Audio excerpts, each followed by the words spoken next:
in Tel Aviv. So what we do know is that today, President Trump said that he ordered a series of airstrikes on the Houthi-held areas there in Yemen, promising to use overwhelming lethal force until Iranian-backed Houthi rebels cease their attacks on shipping alongside that vital maritime corridor. Right now, we do know that the Houthis have said in response that 13 civilians have been killed in the capital. I want to put this on your screen as well. This is a portion of that statement from President Trump that he put on Truth Social as he announced some of these attacks. I'm going to read it out in full here, and then we're going to dive in with some of our experts to decode what this means and overall what the impact will be there in the region. But as this reads here, President Trump says the Houthi attack on American vessels will not be tolerated. We will use overwhelming lethal force until we have achieved our objective. The Houthis have choked off shipping and one of the most important waterways of the world, grinding vast swaths of global commerce to a halt and attacking the core principle of freedom of navigation upon which international trade and commerce depends. Our brave warfighters are right now carrying out aerial attacks on the terrorist bases, leaders and missile defenses to protect American shipping, air and naval assets, and to restore navigational freedom. No terrorist force will stop American commercial and naval vessels from freely sailing the waterways of the world. Wanted to bring you that portion of the statement. Again, we brought this to you as breaking news when it came out that President Trump has now conducted these wide-ranging missile strikes against the Houthis in Yemen. I want to bring into the conversation now Ken Gray. Thanks so much for being with us here on Live Now from Fox. Of course, we like to keep our eye on this region as some of this news comes out. First of all, what were your thoughts initially when you heard that President Trump had ordered these attacks there on the Houthis? Hi, Christina. Glad to be with you.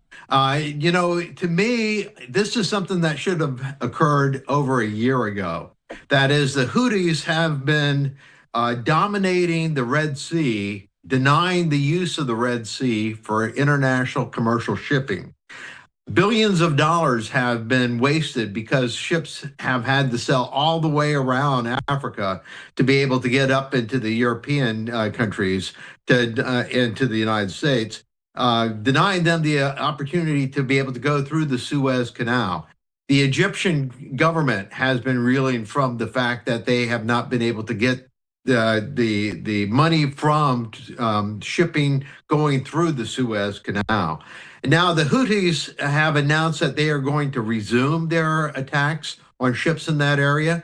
They had not been doing so for about the last month during the ceasefire between Israel and Hamas.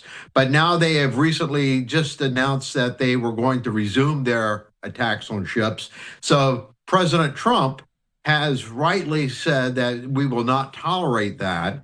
We will not tolerate U.S. warships coming under fire by the Houthis, and that we will take care of the problem of the Houthis.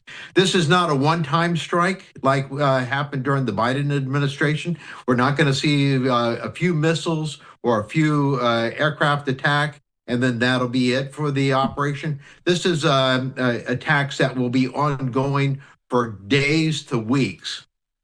And when we're seeing these attacks, as you say, they're going to be ongoing for days to weeks. This has been expected. Can you sort of explain the long relationship between Iran and the Houthis as well? They are one of those proxy groups there in the region.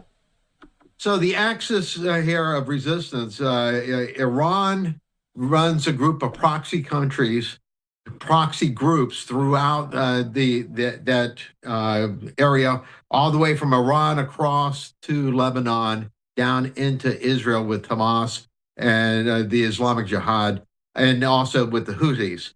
The Houthis have been punching far above their weight class in that they had wanted to get into the fight against Israel with Hamas, but because of the distance from Israel, they've only been able to do a couple of airstrikes against Israel, and none of them have been effective. However, they have been showing themselves to be very effective at launching attacks on commercial shipping going through the Red Sea and denying the Red Sea passage for commercial shipping.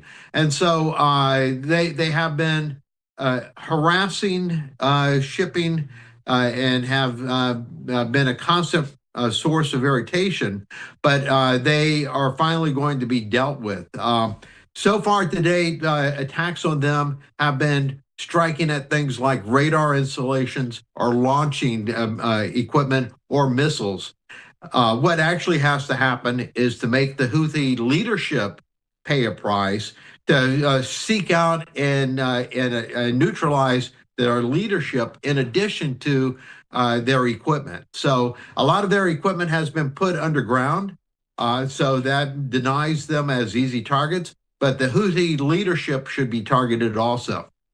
And when we're thinking about the broader impact of some of these attacks, let's first talk about the economic impact.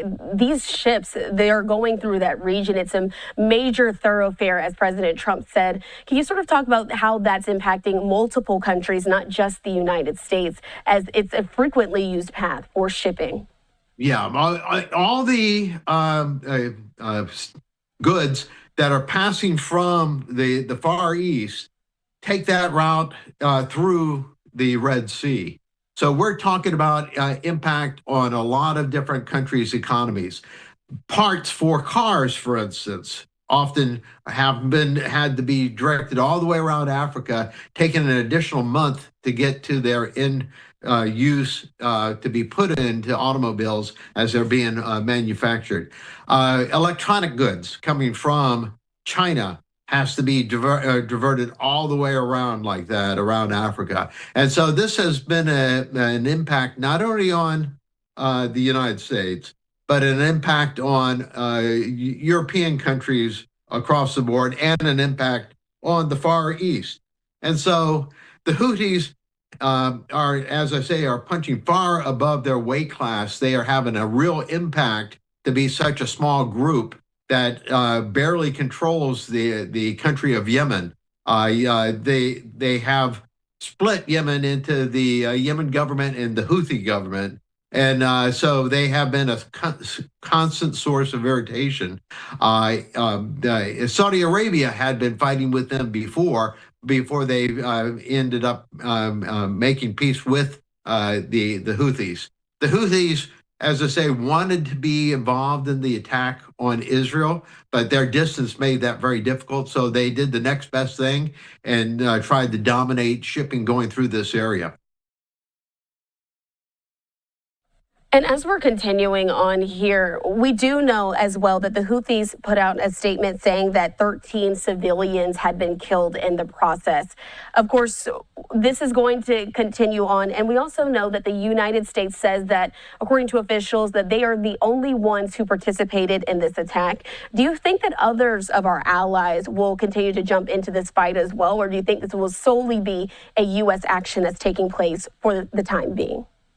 I don't have a crystal ball. I can't tell you what will happen in the weeks to come, but I think that the United States has sufficient force in this area to be able to punish the Houthis enough to stop them from resuming their attacks. We've got the Harry S. Truman Carrier Strike Group there, comprised of the carrier and the aircraft on board the carrier. And it also has destroyers, and it has a cruiser with it. Plus, there's also a cruise missile submarine there in the area. And so that alone should be sufficient force to be able to stop the Houthis from resuming their attacks in this area, and should be able to met out enough punishment to keep them from being a continued source of irritation. Overall, with this U.S. show of force there in the region, how do you think this is going to impact some of the other groups that are there in the Middle East, including Israel? Of course, they currently do have a ceasefire agreement with Hamas, no matter how fragile at this point. But do you think that this will impact some of the other conflicts there in the region?